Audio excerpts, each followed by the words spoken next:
Yep.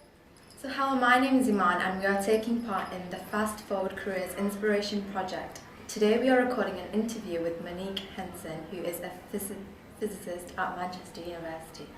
So Monique, can you tell us a bit about your current role? Yeah, of course.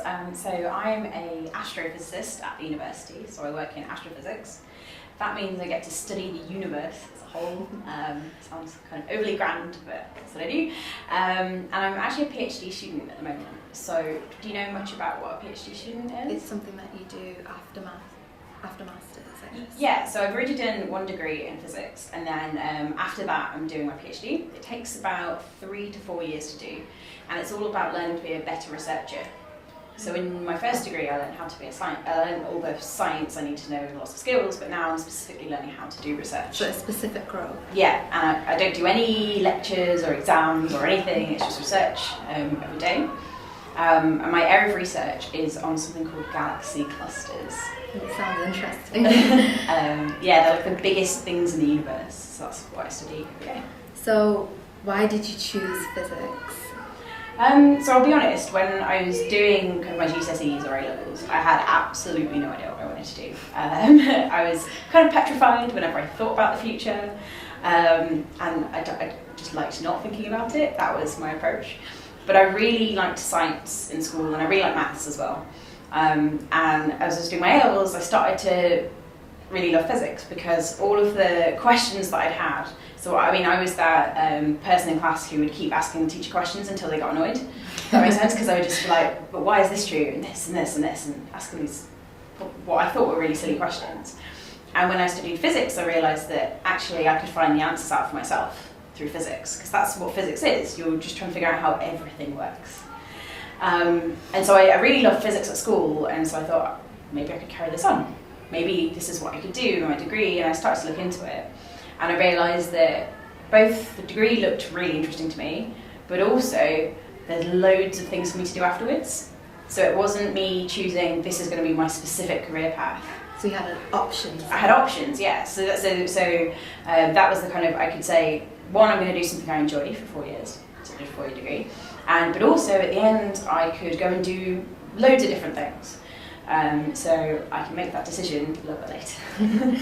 So how many other girls were there in your course? Oh, so that was something I was really worried about before I went, because in my A-levels, I was the only girl doing A-level physics. Yeah, which I wasn't a big fan of, I'll admit. A bit pressurising. Yeah, just a little bit. Like, my teacher was absolutely lovely, but at the same time I was a bit like, oh. And every time I went to university open day, I would ask them all, like, what's your percentage? And because this was really important information for me. And every university I went to said the same thing. It's between 20 and 25% of students on a physics course are women. It fluctuates slightly every year, but it's been roughly the same for about the past 10 to 15 years. So it's not great. We'd love it to be 50%, and there's lots of things we do to try and change that. Like I go and give lots of talks and stuff to try and change that, but it's not, I'll be honest, it's not going to change anytime soon. But when you're on the course, you don't notice. It's a thing. So my physics course had about 250 people in each year. So there were still around 60 women in each year. And coming from A-level, where I'd never really met many other women at all who were interested in physics, to that environment was fantastic. I had fantastic lecturers who were both men and women. The environment was really, really friendly. Like, my course was fantastic. So I never felt like it was a problem. Because you were around, like, technically for you it was equal. Yeah, exactly. Like, for me, it felt like a much better gender balance than I'd had before. And even then, there were no, the culture in physics isn't necessarily very masculine, if that makes sense. So I never felt like I had to try and adapt myself to this culture, because it just felt like a really open environment. And specifically as well, so lots of the career options people go into from physics, they are in industries where women are underrepresented. So things like IT or engineering. But that also means that those recruiters are desperately looking for women, and they're really supportive in that respect. So they offer like mentoring schemes, networking events, everything to try and like encourage women to go into those careers, but also to make sure once you get there, you're well supported and you don't feel alone in that environment. So it's worked out all right, I think. So what types of careers have other physicists you know have gone into? Yeah, so as you said at the beginning, I'm at the university, so I'm very much at the moment on the academic career path. So that kind of leads into research at university, maybe some lecturing, whatever I fancy. But lots of my friends from my degree have gone to do loads of different things. So one of my friends, for example, has gone to work for a satellite company down in South England. She's a propulsion engineer, I think, but basically she designs things that go into space, which is awesome. Like, sounds really good. Yeah, it's incredible. Like her stuff actually leaves this planet, which is amazing. And she did the same course as me as well. One of my old housemates he's also a researcher. He's a researcher in oncology. Do you know what that is? No. It's fine. It's not really a common word. I think I only know it from medical TV shows. It's cancer research. Oh, right. Yeah, and he's designing better medical scanners. And that's because physicists are actually really useful in that field. So a really big field physicists go into is medical physics. So that can be, a lot of it's designing medical scanners and better equipment. So like if you go into hospital and you need a brain scan, you need like an MRI scan, the person operating that system, that machinery, probably has a physics background because it leads into that kind of role. So some of the other more common career paths, I've got quite a few friends who've gone into IT. So they're kind of like programming-based roles. Some of those are in interesting places. So one of my friends works, say interesting, at JP Morgan, which is a banking firm, but it's not like a bank like the high street bank that you would think of where you go put your money in. It's the kind of like big international banks that they have like stockbrokers and things like that. Right. So that tends to be a very well-paid career path with salaries upwards of £40,000 to start off with. And so they hire physicists both to work on like a programming technology side, but they also hire physicists as working in finance because we're very good with numbers and we're really good at problem solving, and it turns out to be really good in that career. So there's all different things, all kinds of different things. There are people working in the education sector, so both as teachers, which most people are aware that physicists go into, but also people working on exam boards and that kind of thing. Some people work in science journalism or science communication. So I know some people who are looking at making a career about going and doing science shows and stuff like that, which is quite fun. They basically get to like blow things up for a living, which sounds great. I know someone who basically their day-to-day job is just playing with lasers. Sounds great. Like this. That's not technical. To do all day. Yeah, there's not a technical title, but there's all of these things you can go into. And on top of all of that, you've got all of these kind of technical roles available to you, but also there are lots and lots of job opportunities that only ask for any degree. So they typically tend to be roles in management for companies or that kind of thing. And so you can go into that with any degree, but that includes physics. So physics overall gives you a wide range of yeah, pretty much. Yeah. So what is it like working for Manchester University? It's good. So I've been at Manchester quite a while now because I did my undergraduate there as well. So I've been there since about 2010. And probably the first thing you'd notice about the university is its size, because it's absolutely humongous. They have something like 30,000 students, which is big.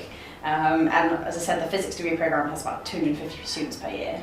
And that means, for example, that in my research group, so just within astrophysics, there's about 150 of us in astrophysics. That's a lot.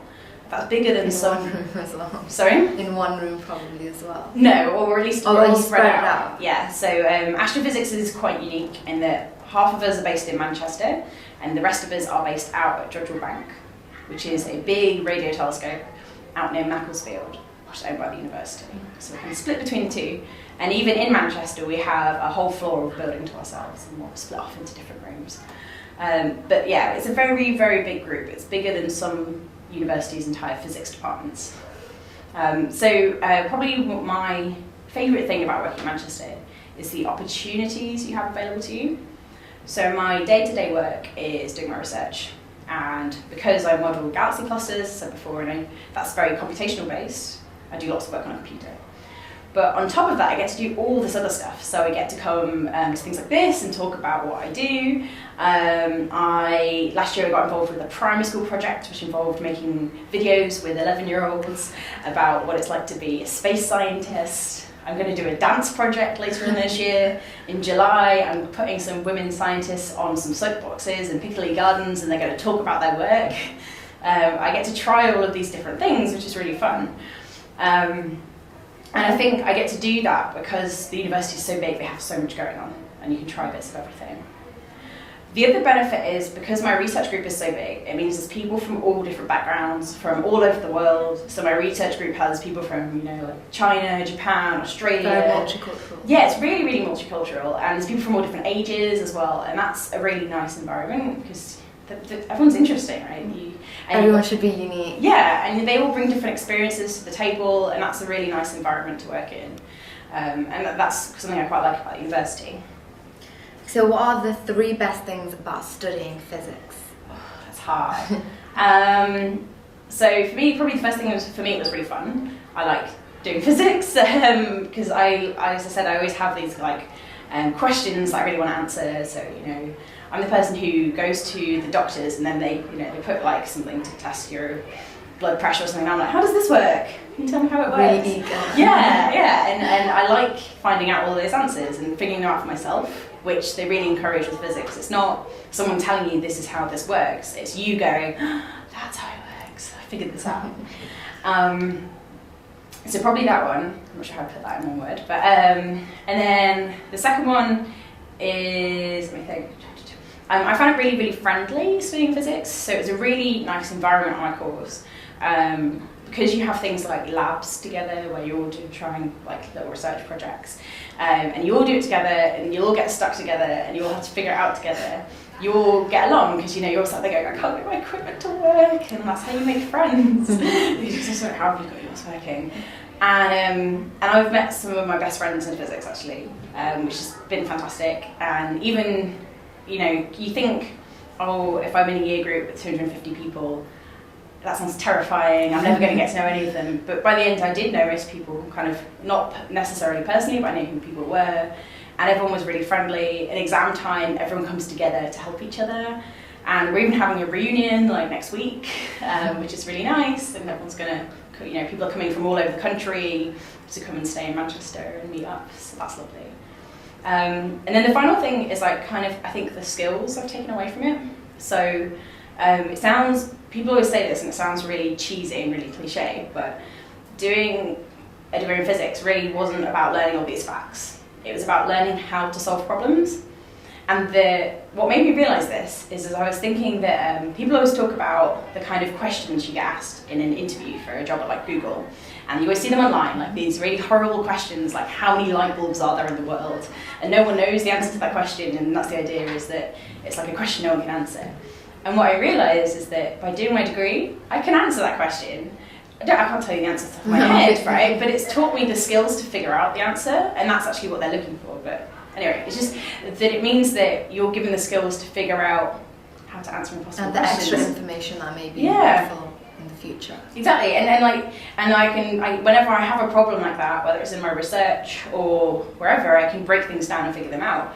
And it's almost changed my approach to the world. That sounds really big, but it has, because whenever I see something, I'm not like I can't do this. I'm like, actually, I know how to break this down into something I can do, and I can approach it. And so making you more confident to approach new opportunities. No, exactly. And it makes me feel like I can achieve so much more than I ever thought I could. I never was that person who thought, oh, I can do anything. But now I see what the people I've worked with have gone on and done. I know people who have gone off to work with NASA and that kind of thing. But also I can see all the skills that I've learned and actually how they're useful and can help me understand things, and that's also exciting. So what achievements and the experience that you're most proud of in your career as a physicist? Oh, that's really hard. If you ask me in about a month, then I would definitely have one, because I'm writing a research paper right now. So when you work in academia, you write what we call research papers, and it's a way for you to communicate your research with the entire field, and that gets sent off to a journal, and they check it, and they send it off to some people who basically try and tear it apart and criticise it. And so once you get it published, it's a really big deal. So I'm writing that now, so that will be the best thing. But so far, probably the best thing for me actually was not related to my research. But in January, there was a festival at the Museum of Science and Industry in the centre called Light Fantastic. And last year, I just got contacted out of the blue, like, can you come and do a stand for us? And I was absolutely petrified, had no idea what to do, didn't know how to organise it, but I said yes. And I got very stressed about this over January because I was thinking, I've never organised anything in my life. I don't own a car, I don't know how we're going to get the equipment there, including a 50-inch TV screen. And I got it all there, and we, I think we've reached about 900 people doing demos with like a thermal camera and an Oculus Rift over 2 days, and that was really exciting. And I was terrified, but it happened. You went through it. Yeah, so that was really fun. And the volunteers who took part, so there's a team of us who went, they all seemed really happy, and hopefully we're going to do similar things in the future. So that's cool. So what advice would you give to young people interested in choosing your career choice, and especially when you mentioned about females, not as many in the physics field? So my advice in general to anyone deciding what they want to do ever is just do what you're interested in and what makes you happy. So, you know, if you're doing something and you really, really hate it, you don't have to do that for the rest of your life. You can probably choose something else, so don't worry. And if you don't know what you're doing, that's fine. You'll figure it out as you go. Even if if you sit and talk to some of your teachers, they'll say, I don't know what I'm going to do in 20 years' time. None of us know that far in advance, so that's okay. For physics specifically, I think it's mainly about being determined. So people always have this idea that to be a physicist, you have to be super smart and super clever. And that isn't actually what makes a good scientist. What makes a good scientist is persevering, is when things are not working, you keep going and you keep trying. And that's really hard. I'm really bad at that. It's what I'm trying to get better at. I'm the person who, when my experiment breaks, I go, and I have to go take a break. But I'm trying to get better at that. So if you are struggling with things, you're doing a particular topic in school and it's really hard, you've just got to stick with it. It doesn't mean that you can't be a scientist. It might mean that you've just got to stick with it until it gets there. In terms of the routes to it, it's the kind of typical route into physics is A-levels and then university. If you're going to some of the engineering options, there might be some apprenticeship routes, but I think other people are more qualified to talk about that than me. But typically you have to do A-levels in maths and physics. Further maths is optional, doesn't make any difference. Do it if you love it. If you don't love it, don't do it. And then a degree in physics is the way to go. It doesn't matter for GCSEs whether or not you do triple science or not. But again, do it if you like it. And often, don't worry, even your degree choices will still leave you with lots of choice. So if you do a degree in physics or a degree in maths or a degree in engineering, you can often still get to the same place. Because, for example, engineering companies still hire physicists as engineers. People do physics. And it's all linked together. It's all linked, yeah. So you don't necessarily get cut off from all those career options. It might be a little bit trickier, but it's still doable. So it's fine. So we would just like to thank you for giving up your time to talk with us today. No problem. It's lovely to meet you.